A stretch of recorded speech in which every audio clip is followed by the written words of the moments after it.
According to the National Center for Drug Abuse, over 165 million Americans ages 12 and up are currently abusing drugs or alcohol.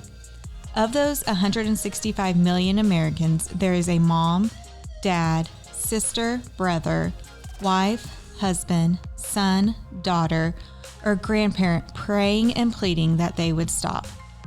Addiction is a subject most people don't like to talk about and is kept behind closed doors. But the Finding Hope podcast will bring light to the subject and give families that are living in shame, guilt, hopelessness, fear, worry, and anger tools and education to find strength, peace, happiness, joy, and hope.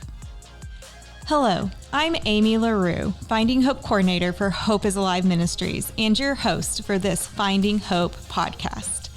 At Hope is Alive, our mission is to radically change the lives of drug addicts, alcoholics, and those who love them.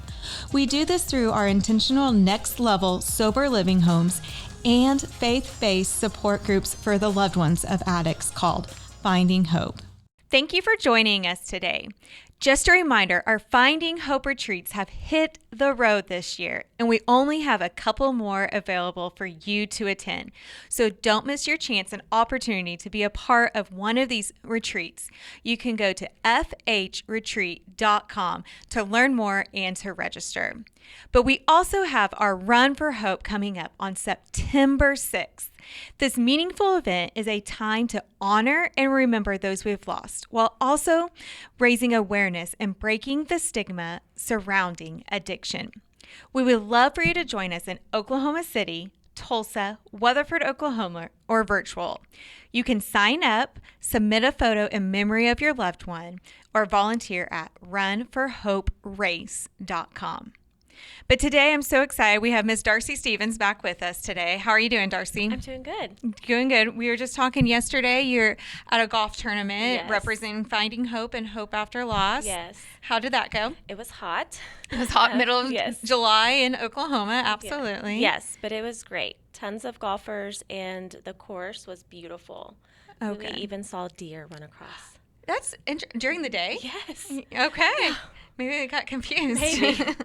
Yeah. So let's just jump in. We have our retreats I just talked about. Yes. What is a big takeaway that you have noticed from these retreats we've gone on so far? I have just seen people, it's been mostly women. There has been one gentleman that's come, but even him finding a community and a safe place to heal. Absolutely. And we just had a situation from our very first retreat. We had two ladies connect from different states, right? Mm-hmm. And there's a crisis with one of the ladies. And I saw that the other lady drove from Georgia all the way up to Tennessee to be there and to support her. Because we are a community. Yes. And so that is so important. And just seeing things lifted. Like after our last retreat, I got probably 3 texts or some emails just saying, thank you so much. Like after the retreat, I feel more empowered maybe. I feel more hopeful. And so it's just so cool to see them. And then not just see them at the retreat, but see them get plugged back into our meetings. Yes. And stay connected through the meetings. Yes. But we also have our Run for Hope. And I know you've talked even on this podcast before, but this is one of your favorite events. So what are you looking forward to this year? I'm looking forward to being back in Tulsa for the Tulsa Run. I just love the community up there and just the support and all of our Finding Hope members up there.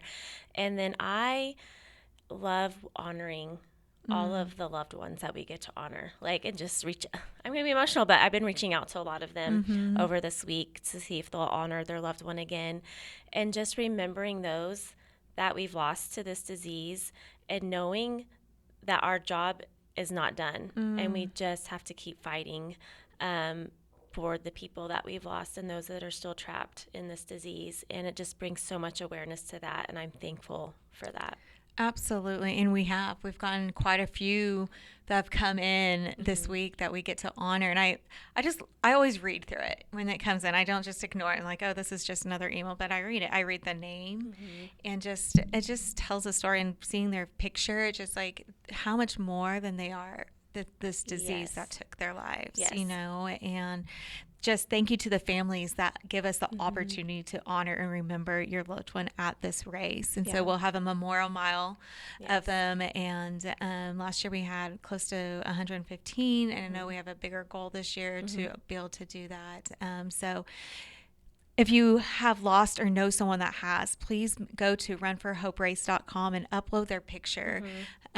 We would love to be able to have the opportunity, but also be sure to register no matter where we are. Our virtual teams have taken off this year. Just this morning, I think we had close to 70 people register just for virtual. I saw that. And that's more than some of our in-person races. Yes. So we want you to participate. We want you. August 1st is going to be a big deadline. And so try to get that if possible by August 1st. Yes. I had somebody that I reached out to, and she thought because she had moved that she couldn't still honor them, and so she's going to still honor them. I love that. Thank you for sharing that. So, but today we're going to be talking about something that we are all guilty of. We're all guilty of, whether you even love someone in addiction or not. I think all of society is guilty, and it's masking. Yes. Masking. And when I think about masking, the first thing I think about is Halloween. That's good. Interesting. Just because I think of like people dress up in these costumes. They put on like my son's been, I don't know, I'll probably get it wrong, but like, you know, Superman and Power Ranger. And what do you wear? A mask. Yes. And it's like to pretend like you're somebody else in that. Yes. You know, yes, Halloween can be fun and all that, but it's pretending. Oh, But we wear a mask every day. Absolutely. Right? It's almost an invisible mask in a sense. And so we wear that. And many times when we love someone that struggles with substances, we can see them masking all the time, right? They're masking with their mental health and the substances, but we do it too. Because when we mask, we're hiding that shame and that guilt and that grief we might be feeling. We don't want everybody else to know what's going on. Right. We want to put up that mask, pretend like everything's happy, put on that happy smile when really it's not. And so as I was thinking through this podcast and I'm working on the newsletter for next week, I was thinking through like with my husband's addiction at the beginning, I was still teaching at the time. And I remember I would just go to school and walk into that school building, walk into that classroom, even walking to drop my kids off at daycare. I'll even go that far. And I would just walk in with this mask on, pretending like everything's okay. I even talk about like the night it all came to a head with my husband's addiction. And the next day was Sunday. And I've talked about it on here before, but I made sure I had a nice dress on. I had my hair done, my makeup done, my jewelry on, because I walked into our church pretending, again, masking like, oh, we're great. And yeah, my husband, he's just at home sick. Right? I did it even going into my first Finding Hope meeting. I didn't want anybody else to know what was going on, even in those meetings. And so I just think through all of that. And one area I think we mask that we don't realize is social media. 100%. I can see, I remember posting some pictures and making sure, pretending like we had it all together, pretending like we're this perfect family. And when in reality, I look back at those pictures now and I almost cringe and like, oh my goodness, look how sick we were. Yes. And so like social media paints a completely different picture of what's really going on in a lot of homes. Oh yeah. So when you think about masking, what do you think of? So I 100%, I was going to say social media. I remember through my kid's dad's addiction posting all of the photos of the happy kids, the happy wife, the happy life, and like wanting everybody to think that we had it all together. And nobody knew what was going on the inside. So I did that. And then I would binge watch TV like none other to like keep me from focusing on what. That's really interesting because our loved ones mask, and as their mask starts to not work as much as people are trying to figure out, then they turn to their substance or their drug of choice, and to numb that pain, to numb that and so you are turning to the TV and binge watching shows to this will just make me feel better in that moment. Right. right? Right. Yeah, shopping's one of mine too. Mm-hmm. Yeah, I have to. And just this last weekend, we went shopping, and I was really proud of myself. We went to pick up something, but we walked around. But I didn't buy a thing. I'm so proud of you. I know. But that used to be something I would do yeah. too. Mm-hmm. You know, and I still have to catch myself when I'm in those stressful moments of Yes. that, right? Yeah. And so, you know, it's very common that we mask, Mm-hmm. and a lot of people do that. And so, why do we mask, or why do people mask what's going on? Yeah, so a lot of times we mask to protect ourselves from shame, feeling that shame, guilt, judgment is a big one. We don't want that judgment of other people, so we're masking ourselves from the reality, and also masking it from other people so we don't get that judgment.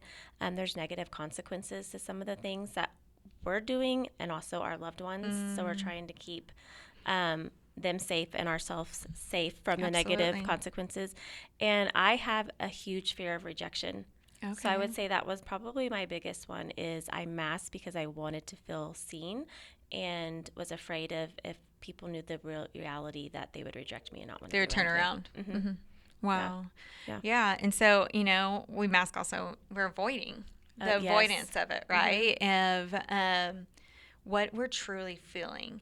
So it's, we don't always like to feel, right? Oh, like 100%, especially, you know, it's like, I was just talking to someone recently, and I was like, I was, you know, I was just kind of down a little bit, just, you know, how we have those days. Mm-hmm. And I was like, I don't want to feel this right now, but I knew at that moment, me saying that, I needed to feel that at that moment. Yeah. Sometimes we need to just have that good cry, or use these tools that we've learned at Finding Hope in that, you know, we avoid, because it's vulnerable when we take our mask off. It's kind of like you were saying, like, we're worried about the judgment from others, you know, and but we also have to remember, there's no perfect person out there. Right. There's no perfect family. And so, you know, we sometimes have to be that vulnerable. Yes. And that when we are, that's when that healing can begin. Yes. And just sometimes we believe it's a weakness, but which is interesting, because I might believe I'm being weak in it, but you might look at me saying, no, that you're being so strong. Yes. In that, yes. Right? Oh, yeah. You know, For and sure. I think at our retreats, I don't want to give this away too much, but at our retreats, we were doing an activity, and I want you guys to think about right now, like, the situation you're in right now, what would you say to your best friend? Because what I might say to you, why am I not saying that to myself? Yes. And I think we mask in those situations too. I agree. Yeah. And so, yeah. And so, Matt, we've talked a little bit about what masking can look like. It can be avoidance, right? Mm-hmm. Avoiding certain situations. You talked about binging shows, but it can also be isolating. Yes. You know, not going to church anymore. Right. Not going to work, calling in sick, not going out with your friends, canceling plans with your friends, canceling plans with your family, just staying in your room or staying at your house, just doing what you have to do, and then getting away from everybody. Yeah. You know, that isolating, believing no one understands. Yes. Yeah. When this community, we understand. Yes. Absolutely. Yeah. And so that's some of the things that mask can look like, is isolating. What are some other things that people might do to mask? Like we said, binge watching, you can also overeat or undereat. Absolutely. I was an overeater. And I was the undereater. Yes. We're opposite in that. Yes. Yep. And so I know I'm my biggest critic. And so I body shamed a lot too. And so, of course, that makes you not want to do anything, not go exercise, not eat better, not go anywhere or do anything. And gambling. Like, I know that's hard for people to hear sometimes, but gambling is... And it's so easy now on our phones. Yes. I get ads all the time. Play solitaire for... I'm like, I know. Okay. Yeah. Like you said, over shopping. I used to think, I'm just buying this stuff for my kids, so it's okay.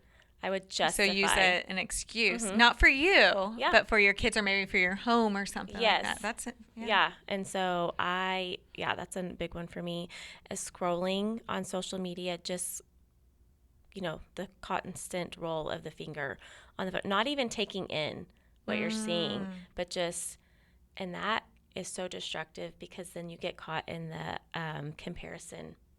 Yeah, and like we were just saying, we would post to mask. Who else out there is posting to mask? Everybody and else. Then you feel like, why does that family have it all together? Why does that mom get to celebrate her son doing this? Or why is that couple still together type of stuff? Oh, so, yeah. Absolutely. 100%.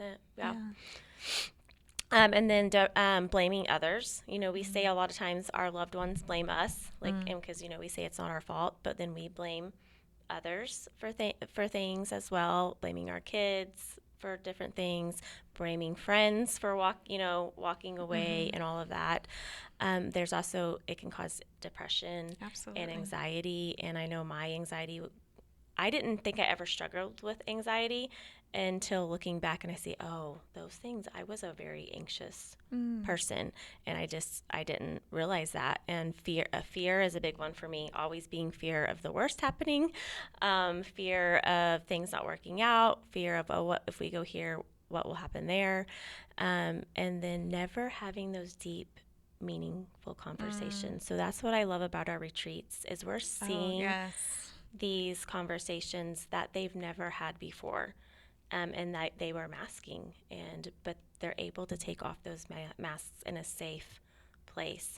And so when we have those surface level conversations, we're not getting anywhere. And so it's important to have somebody in your life or a group of people in your life where you can. Yeah, and I was just talking to one of our leaders. They're texting with her last week, and it's just, I'm not going to go into the whole story, but, you know, she's like, I haven't been able to tell anybody besides my Finding Hope people. Like, really, like, she's found that community. And so I really encouraged her to write it out. I was like, journal it out, write it all out. Don't even go back and don't worry about the words you're writing.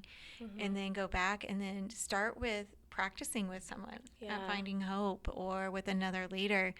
And then go to that friend that you've been masking around or go to that family member.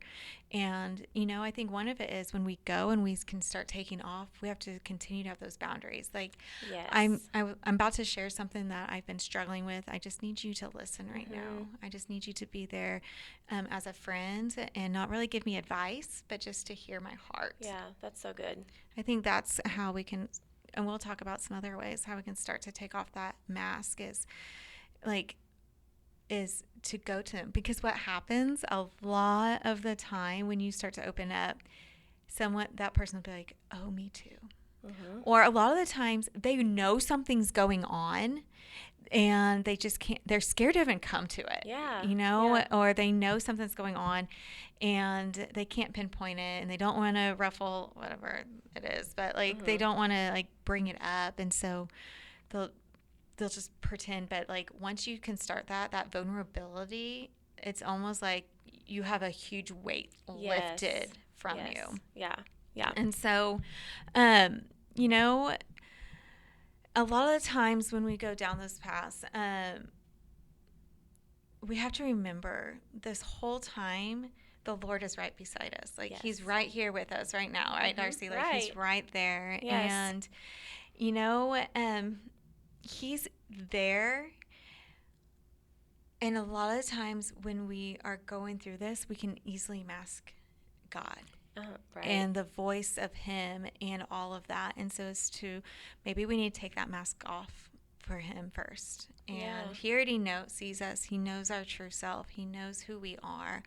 And so it's being vulnerable with him first. Yeah, because we're doing all of those things and it quiets his voice. We don't hear his voice. Absolutely. We have all these distractions going on to keep us from not only facing the reality, but also facing what he has to say to us. And so we start hearing all the lies, right? Yes. And we're not hearing the truth from him. Yeah, 100%.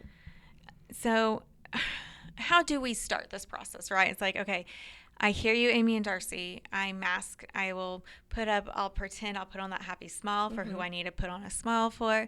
And then I'll go home and I'll just binge watch. I will sit on social media. I'll just go on Amazon and shop. I will, maybe I'll even have some wine right? Like some people, you know, they have that guilty, like my loved one is struggling, but yet I want to drink some wine. And so it's like, how do I start that? And, you know, a lot of times I've been talking about lately is like peeling back that onion. Yes. Like we've got to peel back that onion and get to that core of it. And so, you know, I think the first thing is like you guys listening to this is a great start. Yes. And my first thing would be, I would encourage you, if you have not shared it with somebody, find that safe person. And like I was talking to that leader, set up that boundary when you go and talk to them. Say, hey, I'm struggling. I wish I would have gone to my boss when I was teaching. I wish I would have gone to her and just let her know, because she would have been a safe person. I always could trust her. And not that I need to tell all my coworkers at that moment, but just let her know, like, hey, I'm struggling. Like, I'm still here doing the best I can, but I just want you to know what's going on. Yeah. And so, but also I think the next step is really attending a meeting. Yes. And whether that's we have lots of amazing Zoom meetings. Yes.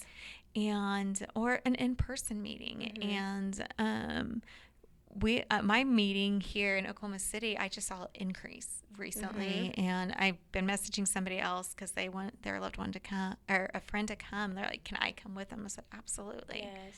Yeah. And so getting to those meetings and starting to share vulnerably and open. And I know sometimes you might go and you're like, I'm just here to listen, and that's okay too. Yes. But knowing that you're not alone, but having that, asking God for that courage to share at that meeting. Yes. So, yes. What else can we do? So I am an advocate for counseling, 100%. Like, I've been in counseling on and off for years, but this last year, I say I'm an overachiever because I see 2 counselors. Or maybe I just need that much help. But I go to a licensed LADC counselor as well as a biblical counselor, and I can't tell you the growth in myself and the healing that I've had in this last year. It's what my brain needed to hear, the science side as well as the biblical side, and that's my biggest thing that I have done. And I tell everybody I talk to, if you don't have a counselor, I get to a counselor. And I'm glad you brought that up, because sometimes we can even mask for our counselors. Oh, absolutely. And so, like, go in, build that relationship, build that transparency, and start to be as vulnerable as you can. Yes. And so I think that's wonderful. I always encourage people to go to counseling as well. Yeah. And also just, you know, I think small groups at church are great. You know, we've been a part of Sunday school since we've been going, and I masked there. And then when someone came in and said, hey, my husband's struggling, it's like, it was amazing. Freedom. And now we're very open in our Sunday school about it, because we want other people, that church should be a place that you can openly share.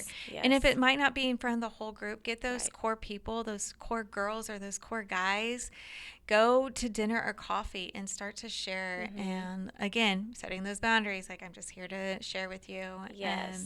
But being connected to other believers are very important, and it'll help you reach out to them in those times of prayer. I'm struggling. You don't even have to always tell them what you're struggling with.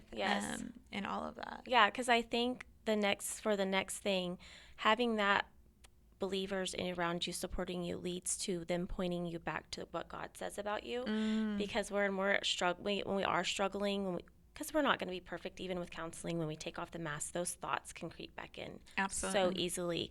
And so it's so important to have people in our lives that remind us to replace the lie that we're believing with God's truth and what He says about us and who He says that we are, and that can point us to remember that God's always listening and He's always there for you too. Absolutely. And one thing like you've done at the retreats, and that I always encourage people, is write those truths down. And write those truths down, whether you believe it or not at the moment. Write them down, put them on your mirror at home or in your car, wherever you need to be, to remind yourselves of the truth. And when maybe that loved one is trying to manipulate your own thoughts and what you thought a situation was, and they're trying to tell you it wasn't that way.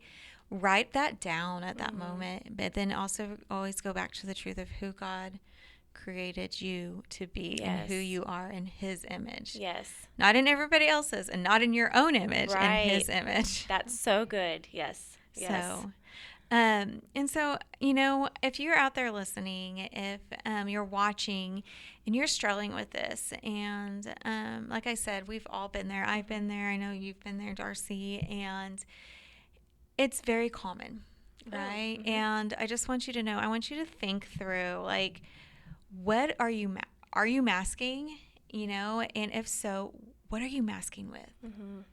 And is it healthy or not healthy? Yes. Yeah. And so, do you have anything else to say before I get to our challenge for them? Sometimes we don't even realize that we're what we're masking from.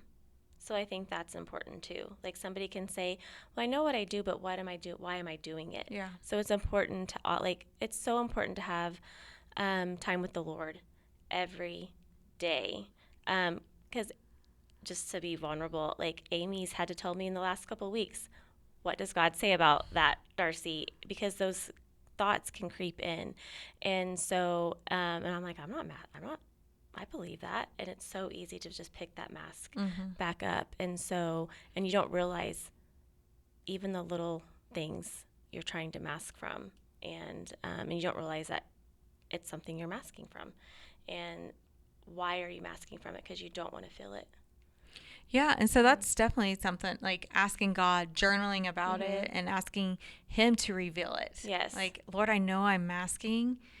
What am I masking from?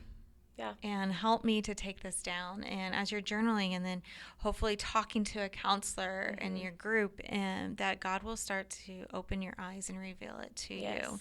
Yeah. I loved what Rachel said at our wives retreat. I'm not going to quote her correctly, but she's one of your counselors, and we just have to ask, sometimes, and ask God, like, why, to bring you back to that. And sometimes we don't ask Him. Like, almost like maybe we're afraid of the answer too. Maybe, but asking, if we don't ask Him to help us, like, we need to go to Him, and He will show us and point us. Might not be at that right moment, but He will continue. You're opening that line of communication with Him. And so when He's ready for you to hear it, like you said, it might not be in that exact moment, but it opens that conversation with Him. Absolutely. So as we wrap up today, we like to leave you guys with a challenge. And so take a deep breath, and I want you guys to think through. My challenging today is, are you wearing a mask, or masks, plural, right? We can wear multiple masks. And like Darcy was saying, like, maybe you don't know why, but pray about it and think through, like, what do I need to do to remove this mask? What's that next step? Not what's my step number 5, but what's the next step in this? And then I would really encourage you guys to find that safe person in your life, whether it's a mentor, whether it's a Finding Hope person, whether it's a counselor, whether it's a pastor, to start to take down that mask and start to share what's really going on deep down in your core. And not only to share it with that person, but ask them to pray with you and to pray for you in that. Yeah. And then our last one is what Darcy was saying a little bit ago about, what are those lies you're telling yourself, and what are the truths you need to replace it with, and to hold on to those truths in times where you feel that mask going back up. So thank you guys so much for joining us this week. And don't forget, if you're interested in being a part of one of our retreats, be sure to go register and get signed up for the Run for Hope race coming up. And you can learn more about Finding Hope at FindingHope.Today. But before you go, we would love for you to give us a 5-star review, share this on social media, and subscribe to this podcast so you don't miss our next hope-filled episode. Thanks again for joining me, Amy LaRue and Miss Darcy Stevens, on this episode of Finding Hope. And remember, you are not alone, It's not your fault. There is hope.